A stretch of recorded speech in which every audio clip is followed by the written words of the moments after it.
Lagos Business School is a private institution, and over the years we've tried as much as possible to use well-known institutions, business schools outside Africa as a benchmark. And today I'm happy to say that using the Financial Times ranking, that in terms of open enrollment and custom programs, that we are number one in Africa. And we are not just satisfied in being number one in Africa. We also like to partner with institutions that have made their mark internationally, but also understand the peculiarities of Africa. Henley is UK based, but they also have what they call centers or operational bases in other African countries. I know of you, South Africa, and now you're talking of Republic of Benin, our next door neighbor. So it's easier to partner with an institution that has global ranking, but at the same time, an institution that has some understanding of Africa. That's the reason why we've come, I wouldn't say cap in hand, asking Henley to be a partner, but also for us to see how we can partner for mutual benefits. Yes, thank you, Chris. I would just add to that, Henley has a long-standing commitment to the African continent. We have been present to our South African campus for over 30 years and winner of #1 MBA in South Africa and the first business school to be accredited by the African Association of Business Schools. And that have really given us opportunity both through research and teaching to begin to understand the continent and doing business in the continent. The partnership with Lagos is a natural next step. The two institutions share the same values and are driven by the same purpose. And they are also accredited by international and global associations, which is a testament to the quality of the research and teaching we deliver. But most importantly, the nature of and the approach to teaching and learning in both institutions, focusing on practitioner-driven, applied knowledge, applied research is something that really enables this cooperation, this particular program. However, this program is not the first one we collaborate on. We already have one successful collaboration under our belts. We now have, through the Nexus program, 5 successful startups being launched and fully funded and operational. It's been a fantastic experience, the impact of that in the local community, and we are really looking forward on building on that and expanding into now bringing that expertise that resides in Lagos Business School into Europe and raising awareness and enabling European corporate leadership to understand better the context and enable them to do successful business in Africa.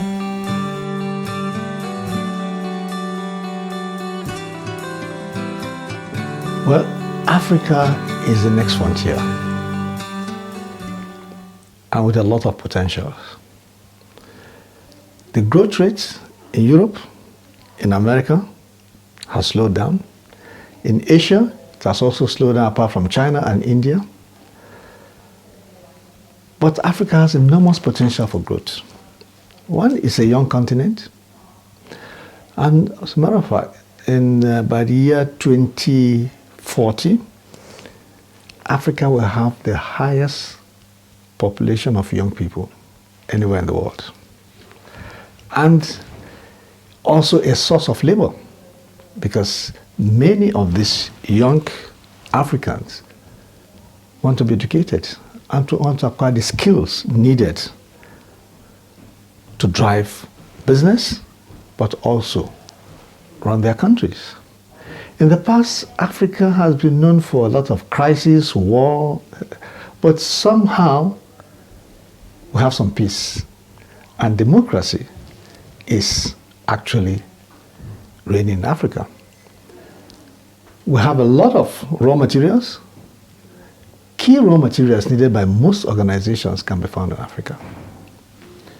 And the African Free Trade Agreement will soon kick off, making Africa a single market. A population of 1.2 billion that will grow to about 2 billion in the next 20 years means that's a big market. So the growth rates that many of the African countries have enjoyed has been fantastic. And that's the reason why we feel that since Africa is now the new frontier, those who want to do business there should understand the peculiarities of the country, of the continent. Many companies that operate in Africa believe that there are issues that they must tackle. The people, the culture, the markets, the consumer expectations, what customers want, the distribution channels, the supply chain issues are so peculiar and they are different from what you find in Europe and America. So anybody who wants, any company that wants to operate in this environment needs to understand what it takes to succeed. Africa has gone beyond receiving aid to attracting investment, both from investors and also from Africans in diaspora. We at Lagos Business School pride ourselves in saying that we know how to do business in Africa. Not just because we know how to do business in Africa, that we also believe in business ethics. That doing business the right way is more sustaining than cutting corners. We also believe in sustainability. So we have that knowledge, our own belief, and the way things should be done, and would like to share that, but also to partner with an institution that has similar values and beliefs, and also the knowledge. Doing it in Europe will enable us attract as many people as possible, reduce the risk, allay their fears that Africa is still a dangerous place to operate in. So when they feel comfortable in understanding that they have enormous potential in doing business in Africa, then they can reduce their risk and invest. Absolutely, and wearing more of my academic hat of a professor of international business, this is what we really teach our students and our participants.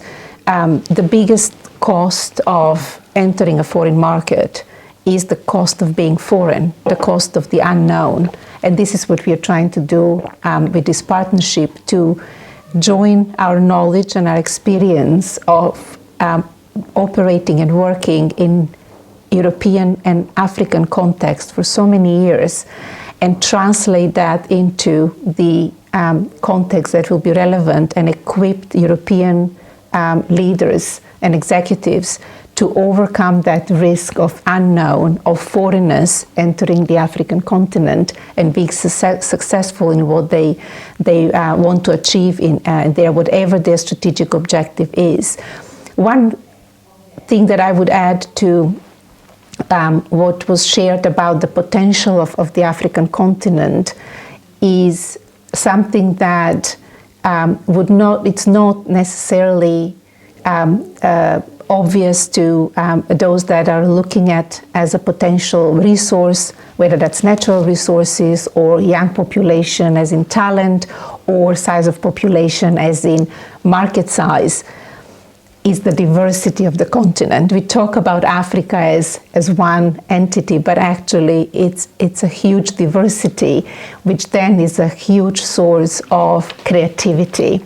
And the challenges, or what most of us sitting in some more comfortable places around the world, particularly Europe, would perceive as a challenge and as an obstacle or a risk in doing business, those that work on the ground actually use that as an opportunity to come up with innovative solutions. And that's my experience of having been researching and doing work in Africa, is the level of innovation and creativity that's driven because of the context and the diversity of the context. And I think this program is a real opportunity for participants to get good insights in both the local knowledge the Lagos Business School has of the African continent and context, and doing business in that context successfully, but also in the opportunities and the potential that doing business on the ground there can provide. It will be a great opportunity also to network and provide those networking opportunities. Partnering is always one of the best way of addressing any risk when entering a new market, and the program will enable participants to share those views and explore opportunities and challenges together. And therefore we are offering this to the European market, but at the same time we'll be bringing professionals and corporates from the African continent so they can exchange their views and experiences. And in terms of potential, just so that those who want to do business in Africa, the potential is enormous. Because if we look at Maslow's law of hierarchy of needs, that the lowest level is what we call the belly needs. Mm. Food, shelter, health, transportation, all this, we are not self-sufficient, which means there's enormous opportunity. But also in terms of labor force and the skills on the ground, anybody investing in Africa or coming to do business there realize that they don't need to bring a lot of experts from Europe, because you find them there. And the penetration of mobile phone is among the highest you can think of anywhere in the world. So enormous potential for those who want to come and invest in Africa. But to do it successfully, you need to know how to do business in Africa. And that's what this program is all about. In addition to that, if I may, another factor that really brings this partnership to be successful and to make it successful and really looking forward to expanding beyond what we've done so far is the commitment by both institutions to sustainability agenda. And again, that's another area of potential for businesses doing or looking into entering Africa for various strategic reasons, that there is a lot of opportunities there to move the sustainability agenda either for themselves as their corporate purpose and initiative, or to leverage the innovation in that space from the African continent back into Europe.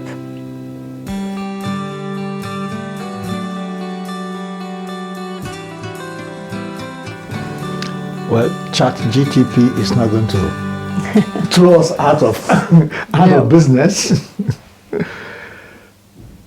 We're talking of growth in the economies of most countries. And focusing on Africa, we still have enormous growth potential. So if growth exists, businesses will grow. If businesses grow, they need executives to drive these businesses. So there is still an enormous potential in business education globally. And for us in the Lagos Business School, we see the biggest growth in customized programs. Customized programs means that these programs are designed for specific companies to meet their needs and help solve their problems. And once that happens, means that there are two ways.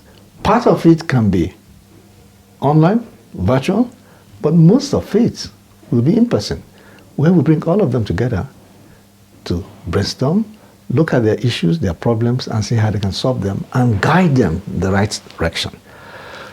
COVID brought about online learning, and that has led to many organizations springing up, offering online courses, tailor-made to solve specific problems.